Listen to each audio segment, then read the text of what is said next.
안녕하십니까. 독서하는 마라토너 박종필입니다. 등산 이야기 관련해서 첫 번째 강좌에서는 히말라야 8000m급 14자 완등에 대해서 산악의 역사를 말씀드렸었고요. 두 번째 강좌에서는 7대륙 최고봉 완등에 대해서 말씀을 드렸었습니다. 이번 강좌에서는 인류 최초의 산악 그랜드슬램 달성을 하신 고 박영석 대장님에 대해서 말씀드리겠고요. 또 하나는 세계 최연소 극지 마라톤 그랜드슬램을 달성하신 그 젊은 청년이신 유동현 씨에 대해서 말씀을 드리고자 합니다. 먼저 인류 최초의 산악 그랜드슬램을 달성하신 고 박영석 대장님에 대해서 말씀드리겠습니다. 먼저 이제 개념부터 말씀을 드리고자 합니다. 산악 그랜드슬램이라는 것은 뭐냐면 히말라야 8000m급 14자를 완등해야 되고, 그리고 7대륙 최고봉을 또 완등을 해야 되고, 그리고 3극점에 도달을 해야 됩니다. 여기서 3극점이라는 것은 남극점, 북극점, 에베레스트, 이 3극점입니다. 그래서 총 3가지의 그 파트를 다 완수를 해야 되는 겁니다. 히말라야 8000m급 14자 완등, 7대륙 최고봉 완등, 3극점 도달, 이 3가지 파트를 다 이루신 분한테 명예가 주어지는 게 바로 산악 그랜드 슬램이라고 하는데요. 고 박영석 대장님께서는 2005년도에 인류 최초로, 세계 최초로 산악 그랜드 슬램을 달성을 하셨었습니다. 그 내력을 역사를 간단히 말씀드리면 2001년도에 히말라야 8000m급 14자를 다 완등을 하셨습니다. 2001년에. 그 다음에 2002년 한일 월드컵이 있었던 2002년에는 7대륙 최고봉을 완등을 하셨습니다. 그 다음에 2003년도에는 북극점에 도달하려고 시도를 하셨는데 실패하셨습니다. 2003년도에는 북극점 도달에 실패를 했는데요. 그래서 2004년도에는 남극점을 먼저 도전을 하셨답니다. 2004년. 그래서 2004년도에 남극점에 44일 만에, 도보로 44일 만에 남극점에 도달을 하셨다고 합니다. 한 달 반 정도, 즉 44일 동안 남극점 도달하는데 44일이 소요돼 가지고 결국 3극점 중에 하나인 남극점에 2004년에 도달하셨고요. 그 다음에 드디어 2005년도에 다시 그 2003년도에 실패했던 북극점에 다시 도전을 합니다. 그래서 2005년도에 북극점에 도전하셔서 54일 만에 북극점에 도달을 합니다. 그런데 여기서 좀 유의 깊게 들으셔야 할 부분이 총 54일 중에 중간 정도 가셨던 24일째 때 어떤 이제 결단을 내리게 되냐면 배수진 작전을 구상을 하시고 실행하셨는데요. 그게 뭐냐면 그 당시에 남아있던 식량의 절반을 버렸답니다. 그래서 절반을 버렸기 때문에 나머지 절반의 식량만 가지고 이제 출발을 하면서 이 나머지 식량이 떨어지기 전에 어떠한 경우에도 이 나머지 남은 식량이 떨어지기 전에 북극점에 도달해야 된다라는 그런 그 일념을 갖고 그 스스로를 단련시키고 스스로에 대해서 강한 그런 푸시를 가하면서 이제 다시 앞으로 전진을 해 나갔답니다. 그래서 30일 후인 54일째 때 드디어 북극점에 도달을 했고, 그 당시에 GPS를 통해서 북극이 나타났다. 그러니까 북극 90도죠, 90도. 북극점에 도달했다라는 것을 이제 딱 보시고는 그 감격에 북받쳐 가지고 엄청나게 그 눈물을 흘리셨고, 한편으로는 이걸 위해서 이렇게까지 고생을 했나 서글퍼지기도 했다라고 고 박영석 대장님의 북극일지에 그런 대목이 나옵니다. 여하튼 박영석 대장께서는 그 그 1%, 단 1%의 가능성이 있다 할지라도 결코 포기하지 않는 강인한 도전 정신으로 삶을 살아오신 분이라고 합니다.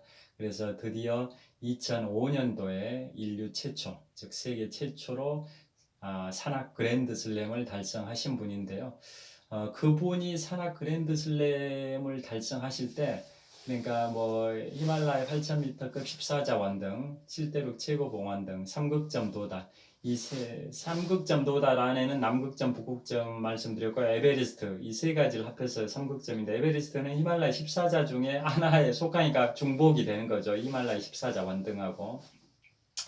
그래서 이분이 그 산악 그랜드 슬램 달성이라는 게 2005년도 하신 건데, 그 세 가지 파트를 다 한꺼번에 하신 거지 않습니까? 그런데 이분이 그 세 가지 파트 중에 히말라야 14자 완등을 뺀 나머지 그 7대륙 최고봉 완등하고 상극점 도달은 그 전에도 하신 분은 있습니다. 그게 누구시냐면 1995년도에 대한민국의 또 자랑스러우신 분인 허영호 대장님이 1995년도에 이미 7대륙 최고봉 완등, 삼극점 도달은 1995년도에 허영호 대장께서 이미 하셨답니다.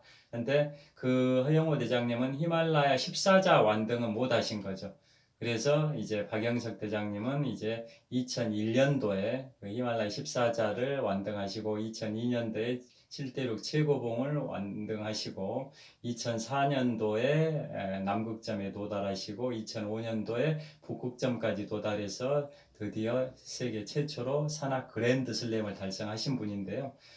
그런데 여기서 또 이제 가슴 뭉클한 부분이, 그 박영석 대장님은 등산에 있어서 등로주의와 등정주의가 있는데요. 박영석 대장님은 등정주의가 아니라 등로주의자시랍니다. 그게 무슨 뜻이냐면, 등정주의라는 것은 정상 정복만을 목적으로 수단과 방법을 가리지 않고 정상 정복에만 그 목표, 포커스를 맞추는 게 등정주의고, 그에 반해서 등로주의는 정상에 오르는 것도 중요하지만 기존에 이미 만들어진 루틴한 등산로 코스를 통해서만 가는 게 아니라 새로운 길을 개척해가는 개척자 정신, 프론티어 정신을 발휘해가지고 새로운 루트를 개발해가면서 개척해가면서 올라가는 그런 과정을 중시하는 것. 등정주의가 결과를 중시한다고 한다면, 등로주의는 그 올라가는 과정을 중시하는 측면이 강하답니다. 그래서 박영석 대장님은 등정주의자보다는 등로주의자 쪽에 가까우셨답니다. 그래서 세계 최초로 산악 그랜드 슬램을 달성하셨으면 정말 영광과 명예, 이제 안주하실 수도 있었었는데, 그것에 결코 안주하지 않고 새로운 개척, 새로운 코리안 루트를 개발해야겠다라는 생각을 갖고 2005년도 세계 최초 산악 그랜드 슬램을 달성한 시점부터 4년이 지난 2009년도에 세계 최고봉인 에베레스트의 남서벽의 코리안 루트를 개척을 하셨고, 기존의 루틴한 길이 아니라 새로운 길을 개척을 해 놓으셨고, 그로부터 2년이 지난 2011년도에 에베레스트는 해발 8,848m인데요. 안나푸르나는 해발 8,091m라고 말씀을 드렸습니다. 안나푸르나는 세계의 10번째 봉우리입니다. 안나푸르나에 2011년도에 가셔가지고 안나푸르나의 남벽에 코리안 루트를 개척을 하시다가 해발 6,500고지에서 실종이 되셨습니다. 실종. 그래서 지금도 이제 시신을 찾진 못하고 있는 상태라고 알고 있는데요. 그 정도로 이분은 그 세계 최초의 산악 그랜드 슬램 달성이라는 그런 명예에, 영광에 안주하지 않고 끊임없는 도전 정신과 개척자 정신을 발휘하셔가지고 계속 그 전진을 하시다가 그분이 평소 하셨던 말씀이 있다랍니다. 산사나이는 산에서 죽어야 된다, 이런 말씀을 가끔 하셨다는데요. 그 말씀처럼 이제 안나푸르나의 영원한 별이 되셨습니다. 그 다음에 그분은 단 1%의 가능성만 있다 할지라도 결코 포기하지 않은 그러한 그 도전 정신, 탐험 정신으로 무장하셔 가지고 인류의 그 산악 발전사의 큰 족적, 큰 획을 긋고 그 안나푸르나의 별이 되신 분이라고 이제 생각이 되는데요. 그런 도전 정신은 전문 산악인이든 아마추어 산악인이든 이런 산악인들뿐만 아니라 일반인들에게도 그 끝없는 도전, 투지, 그 탐험 정신 이런 것들은 큰 귀감이 되고 많은 그 자극을 주는 그러한 그 선구자적인 그런 분이셨던 걸로 생각을 하고 있습니다. 그래서 우리 서울특별시와 또 마포구, 그 다음에 문화체육관광부, 그 다음에 박영석 그 재단에서는 4개 단체에서 공동으로 올해 5월인가 6월 달에 그 마포구 상암동에 하늘공원과 노을공원 사이에다가 박영석 기념관 겸 산악문화체험센터를 2층 규모로 거기에 완공할 예정이랍니다. 그래서 올해 5월인가 6월에 그기에 이제 산악문화체험센터가 오픈을 한다고 합니다. 그러면 그 우리 인류 최초로 산악 그랜드슬램을 2005년에 달성하신 박영석 대장님의 그런 그 기념관이 한쪽에 이렇게 조성이 되고 또 다른 공간에는 그 청소년들이 도전과 꿈을 키울 수 있는 그런 산악 체험할 수 있는 코너, 예를 들어서 제 추측컨대 인공 암벽장이 설치된다거나 이런 게 있을 걸로 설치될 걸로 예상이 되거든요. 그게 이제 올해 5월 아니면 6월 달에 상암동 하늘공원과 노을공원 사이에 완공될 예정이라고 합니다. 우리 대한민국의 그 영웅이자 세계의 영웅이신 고 박영석 대장님의 그런 도전 정신, 탐험 정신에 경의를 표합니다. 그래서 이제 인류 최초의 산악 그랜드 슬램을 달성하신 분이 이제 박영석 대장님이시고요. 그래서 제가 이 3월 달에 출간한 책 위대한 도전의 시작 몽블랑의 부제목으로 근대 등산의 발원 몽블랑부터 인류 최초의 산악 그랜드 슬램 달성까지라고 여기에 제가 부제목을 달았던 거고요. 그래서 이 책은 4개의 이야기로 구성되어 있는데 첫 번째 편이 바로 이 책 제목하고 똑같은 내용입니다. 그래서 박영석 대장님의 그런 숭고한 도전 정신이 여기에 다 담겨 있습니다. 그 다음에 아까 이제 또 뭘 말씀드린다고 말씀드렸냐면 그 극지 마라톤 그랜드 슬램이라는 게 있습니다. 극지 마라톤 그랜드 슬램. 그 세계 최연소 극지 마라톤 그랜드 슬램을 달성하신 분이 한양대학교 전기공학과의 유동현 씨인데요. 그분이 이제 2018년도, 그러니까 2년 전이죠. 2018년도에 만 21세의 나이로 세계 최연소 극지 마라톤 그랜드 슬램을 달성하셨는데요. 이제 올해는 2년의 세월이 흐른 상태이기 때문에 이제 만 23세가 되셨을 것 같은데 2년 전인 2018년도에 만 21세의 나이로 해병대 출신이라고 합니다. 그래서 한양대 1학년 2학기인가 복학을 하신 분이라고 제가 얼핏 들은 것 같은데요. 언론에서 본 것 같은데요.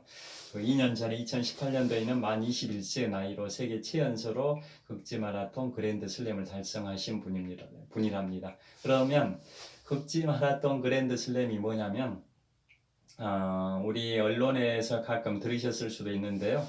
아프리카 모로코에 있는 사하라 마라톤, 그 다음에 중국의 고비 사막 마라톤, 그 다음에 남미에 있는 칠레의 아타카마 사막 마라톤, 그 다음에 남극 대륙의 남극 마라톤, 이 4개의 마라톤입니다. 다시 말씀드리겠습니다. 모로코의 사하라 마라톤, 사하라 사막 마라톤, 그 다음에 중국의 고비 사막 마라톤, 칠레의 아타카마 사막 마라톤, 남극 대륙의 남극 마라톤, 이 4개의 극지, 전자 1, 2, 3은 다 사막이지 않습니까? 사하라 사막, 고비 사막, 아타카마 사막. 이 사막에서 마라톤을 하는 거고, 네 번째의 남극의 남극 마라톤은 남극이라는 빙하 얼음, 제가 말씀드린 2, 3km의 두께로, 그 두께가 2, 3km나 됩니다. 석촌호 3바퀴 2563m 그 정도의 두께로 되어 있는 남극에서 마라톤을 하는 그런 그야말로 극한의 땅이란 뜻입니다. 그래서 극지입니다. 극지, 극한의 지역. 그 네 개의 극지에서 각각입니다. 각각 6박 7일 동안 250km씩 6박 7일 동안 250km씩 마라톤 4개 대회를 다 한 해에 같은 해 같은 연도에 다 완주를 해야 극지 마라톤이 된다고 합니다. 극지 마라톤 그랜드 슬램이라고 합니다. 그랜드 슬램. 자, 그러면 사하라 마라톤은 매년 5월에 있답니다. 매년 5월에 사하라 마라톤. 그 다음에 중국의 고비 사막 마라톤은 매년 8월에 있고, 칠레의 아카타마 사막 마라톤은 매년 10월에 있고, 남극의 남극 마라톤은 매년 12월에 있답니다.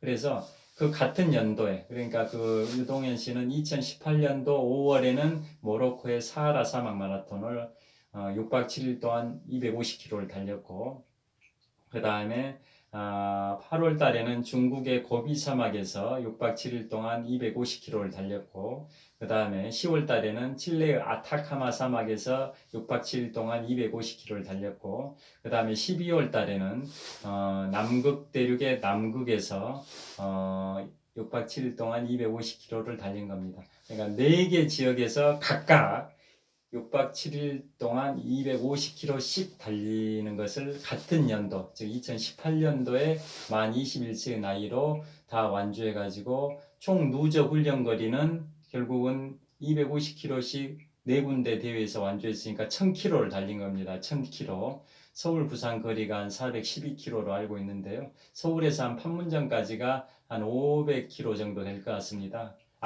부산에서 판문점까지. 그럼 부산에서 판문점을 왕복하는 게 한 1000km 정도 될 텐데요. 그것을 이제 누적 그 달린 거리가 1000km 정도 된 겁니다. 각각 대회마다 6박 7일 동안 250km씩 달렸고 곱하기 4니까 1000km입니다. 그래서 그 마라톤 그 4개 대회를 한 해에 같은 연도에 다 완주를 하게 되면 극지 마라톤 그랜드 슬래머가 된답니다. 극지 마라톤 그랜드 슬래머. 그런데 그 유동현 씨는 세계 최연소로 2018년도에 세계 최연소인 21살에 만 21세 나이로 그걸 다 완주하셔서 세계 최연소 극지 마라톤 그랜드 슬래머가 되셨다고요. 그런데 그분이 이제 인터뷰에 이런 말씀을 하셨습니다. 본인은 평발이랍니다.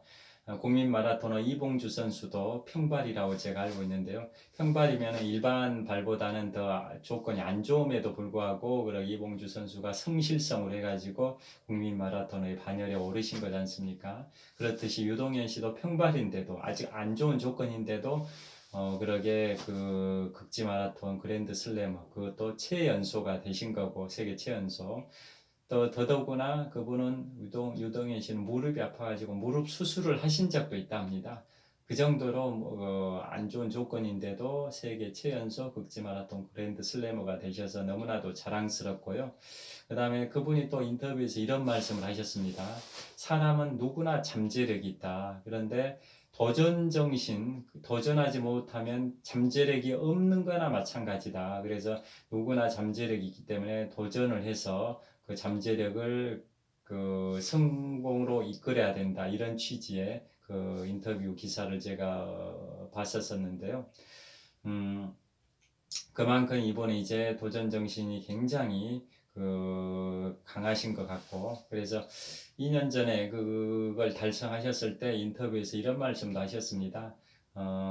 미국 대륙을 서부 로스앤젤레스에서 동부에 있는 뉴욕까지 한 4,600km 정도로 제가 알고 있는데요. 서울에서 부산 거리가 한 412km니까 그것의 10배가 더 됩니다.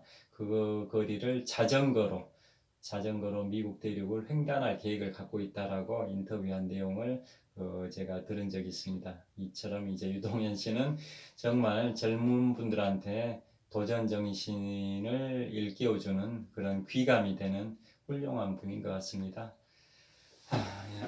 지금까지 이제 인류 최초로 산악 그랜드 슬램을 달성하신 고 박영석 대장님, 그 다음에 세계 최연소로 극지 마라톤 그랜드 슬래머가 되신 유동현 씨에 대해서 말씀을 드렸었습니다. 그래서 그런